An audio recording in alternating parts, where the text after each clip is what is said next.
अस्सलामुअलैकुम, welcome back to our digital channel.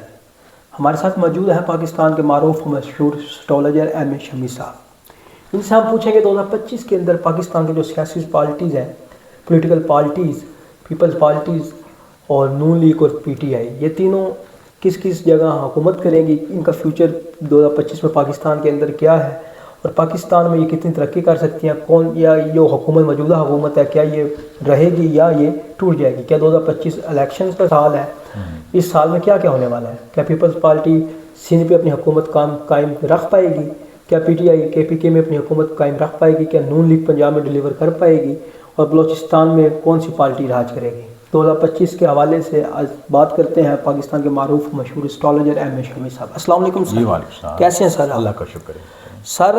आपकी बड़ी पेशन गोई होती है, आपका मतलब बड़ा एक नाम है पाकिस्तान के अंदर, कालम नगार भी हैं आप मुख्तलिफ चैनल्स पे भी आते रहते हैं, आपका तज़किया बड़ा अहमियत कामिल होता है, हर नाजरीन आपको देखता है, हर इंसान आपको सुनना पसंद करता है। सर हमें बताइएगा कि पाकिस्तान में सियासी पार्टीज़ का मुस्तकबिल 2025 के अंदर कैसा नज़र आ रहा है, कौन सा, क्योंकि मेजर पार्टी तीन है पाकिस्तान के अंदर, पाकिस्तान पीपल्स पार्टी, पाकिस्तान मुस्लिम लीग नून और पाकिस्तान तहरीक इंसाफ। और जो तहरीक इंसाफ के कायद है इमरान खान, वो तो जेल में है। तो इस तीनों पार्टी का अगर कंपैरिजन किया जाए तो कौन सी पार्टी आपको ऊपर नज़र आ रही है, कौन सी पार्टी आपको नीचे नज़र आ रही है, कौन सी पार्टी तरक्की कर सकेगी, कौन सी पार्टी अपने सूबे में से भी हुकूमत खो देगी?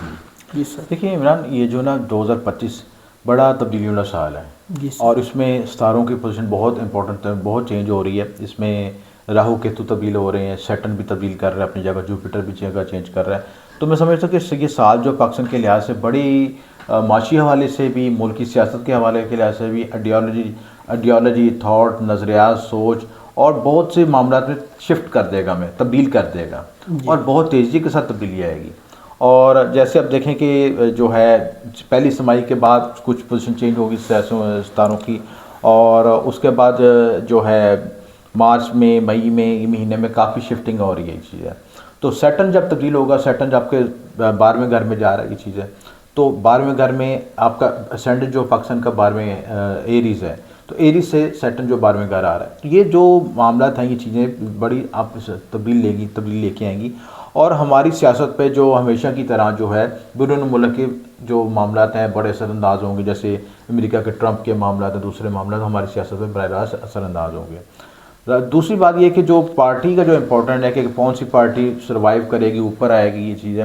तो मैं ये देखता हूँ कि ये जो पार्टीज़ हैं इनका मजमुआ ही ले चलेगा। मजमुए का मतलब यानी कि जैसे वो कहते हैं चूचों का मरबा, ये चीज़ है कि कुछ पीटीआई, कुछ नून लीग, कुछ पीपल्स पार्टी, अक्सरियत में कोई भी चीज़ सर्वाइव नहीं करेगी इसे, क्योंकि ये हमारी कौम, जो वर्ल्ड ऑर्डर की ताकतें हैं वो भी ये चाहती हैं कि ये कौम तकसीम दर तकसीम रहे।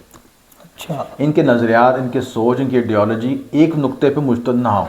अगर एक नुक्ते पे मुत्तहिद हो जाएंगे तो ये कौम बन जाएंगे। बिल्कुल इसी तरह, ठीक है। जब कोई चीज़ कौम बन जाती है, उसकी अच्छाइयाँ बुराइयाँ सारी एक फोकल पॉइंट पे आ जाती हैं, तो उसे समझ आ जाती है कि हमने डायरेक्शन, कौन सी डायरेक्शन लेके मूव करना है। बिल्कुल। तो बैरूनी ताकतें, दूसरी कुव्वतें वो नहीं चाहती कि हम किसी नुक्ते पे मुत्तहिद हों, हम वो हमेशा की तरह हमें तकसीम करना चाहती हैं। पीटीआई वालों को कहेंगे हम हक पे हैं, सच पे हैं, नून वाले कहेंगे हम सच पे हैं, पीपल्स पार्टी वाले हम कहेंगे, मौलाना फजल रहमान कहेंगे हम हक सच पे हैं। यानी हर शख्स की अपनी 1.5 ईंट की मस्जिद होगी। बिल्कुल। तो नतीजे में क्या होगा कि जब मस्जिदें ज़्यादा हो जाती हैं तो नमाजी कम हो जाते हैं। इसी तरह से, ठीक है ना, कॉमन सेंस की बात है ना, क्योंकि नमाजी तकसीम हो जाते हैं। बिल्कुल। ठीक है, नमाजियों की कोई मंजिल ही नहीं होती, उन्हें ये कन्फ्यूजन हो जाती कौन सी मस्जिद में जाकर नमाज पढ़ें, कौन सा हमारे लिए किबला दुरुस्त है। तो यही चीज़ को चाहते हैं कि आप तकसीम दर तकसीम रहें और तकसीम दर तकसीम हम होते रहेंगे। हाँ, हालांकि बहुत सी चीज़ों में हमें सूझबूझ आ गई है, लेकिन उस सूझबूझ को अप्लाई भी करना तो ज़रूरी है।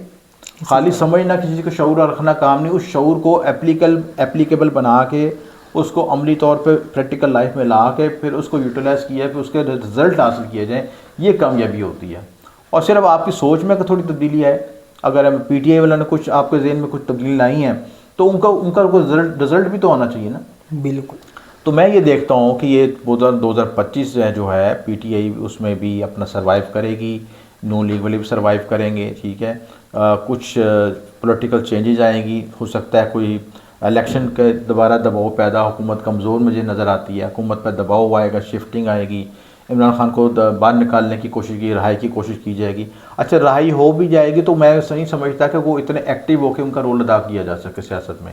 वो जिस तरह पहले मजबूत है इस तरह मजबूती से अपना किरदार अदा नहीं कर सकते, इस तरह किरदार नहीं। देखिए वजह ये है कि जो हमारे सियासतदान जो बनाए और बगाड़े जाते हैं ना, उनके पीछे कुछ खुफिया महरक़ात होते हैं चीज़ें। ठीक है, आप देखिए इमरान खान की जो हिस्ट्री देखें, उन्होंने 28 साल मैं ख्याल 22 साल उन्होंने पीटीआई को आपने वर्किंग की, और आखिरी साल के बाद यानी 22 या 25 साल की उम्र में जाकर उन्होंने कामयाबी हासिल की, वो वज़ीर आज़म बने।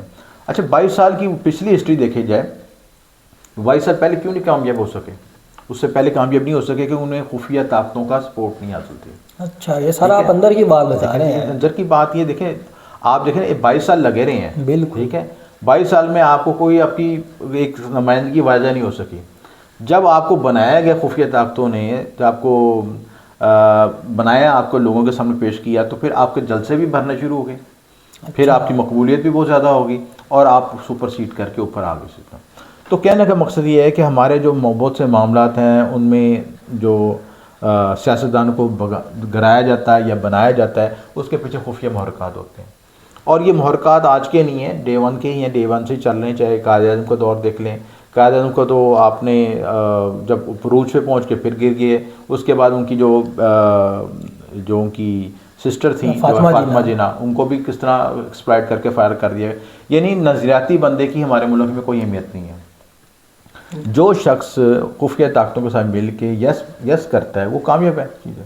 क्योंकि सर आपका कहने का मतलब ये है कि कोई भी पार्टी आपको यूँ बढ़ती हुई नज़र नहीं आ रही स्पेसिफिक जो अपने बलबूते पे हुकूमत बना सके। यानी कि पीपल्स पार्टी है जो, वो भी अपने सिंध में इस तरह रहेगी, KPK में PTI वाले रहेंगे, पंजाब में नून लीग वाले रहेंगे, और जो वफाक में है वो मिली जुली हुकूमत ही रहेगी 2025 के अंदर। सर हमें ये बताइएगा, आजकल एक ख़बर बड़ी गर्म हो रही है कि 2025 में मुख्तलिफ एस्ट्रोलॉजर हैं वो भी टीवी पे आके बयान दे रहे हैं, और मैंने भी कुछ के कॉलम पढ़े हैं, वो कह रहे हैं कि 2025 में बिलावल भुट्टो जरदारी साहब ये वज़ीर आज़म बन सकते हैं। तो आप इस बारे में क्या कहते हैं? देखिए उनके चांसेस हैं। देखिए मैंने आपको बताया कि ये चेहरे ही तब्दील होने, ठीक है जी, निज़ाम नहीं तब्दील होना चाहिए, ठीक है। असल बात तो निज़ाम की तब्दीली है ना। अब अगर बारियाँ रखी हुई हैं, एक तरफ से KP से वज़ीर आज़म आ गया, एक तरफ पंजाब से आ गया, अब किसकी बारी रह गई है?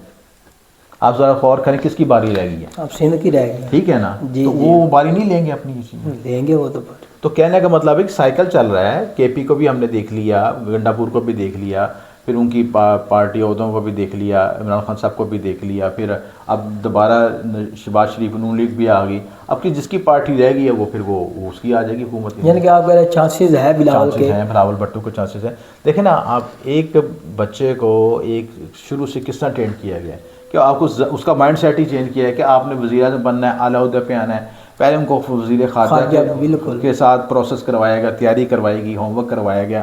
अब आस्ता आस्ता तो उन्हें और उनके ग्रूम केयर के ऊपर लेके जाया जाए। तो ये हमारे पॉलिटिक्स इस तरह में, जैसे ये हमारी मोहतरमा मरीम नवाज़ साहब हैं, ठीक है, पहले इनकी ग्रूमिंग और थी, लो लेवल पे थी, अब उनको और एक्सट्रीम पे CM की तरफ पुश किया गया।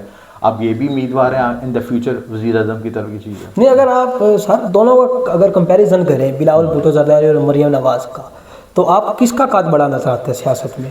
सियासी बैकग्राउंड देख के जो जायचे के लिहाज से देखा जाए जी, ठीक है, तो दोनों ही कैपेबल हैं, ठीक है। लेकिन जो अभी बारी के लिहाज से देखा जाए तो बिलावल भुट्टो की बारी बनती है। अच्छा, बिलावल भुट्टो ज़्यादा वज़ीर आज़म बनने के, ठीक है ना। उनके देखें, वो कहते हैं एक जरदारी सब पे भारी, इसी तरह, ठीक है।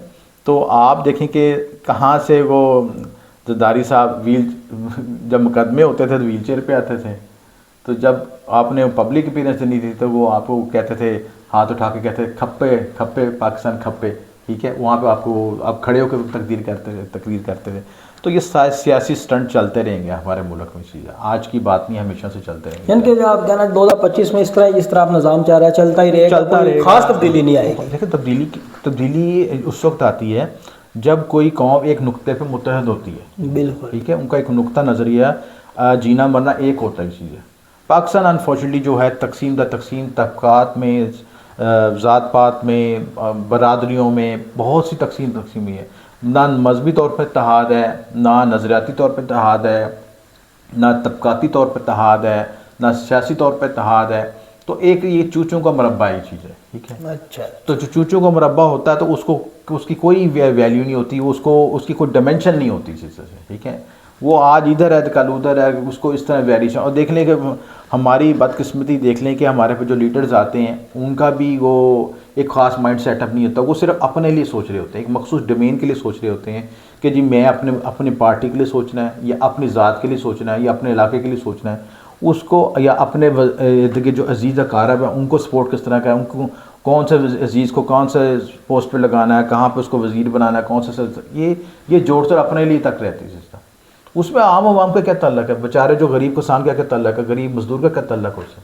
तो वो इस तरह निज़ाम चलता रहेगा हमारा, ये पिसता रहेगा, क्योंकि ये थर्ड वर्ल्ड कंट्रीज़ होते हैं, इसमें किसी चीज़ को फाइनल ग्रोम नहीं किया जाता, बिल्कुल ऊपर नहीं लाया जाता। जो क्रीम होती है वो बाहर निकल जाती है बाहर के मुल्कों में। हम देखें हमारे में क्रीम टैलेंट बहुत है, कूट कूट के भरा है, पोटेंशियल बहुत है, लेकिन उनके पास ऊपर आने के वसाइल ही नहीं है।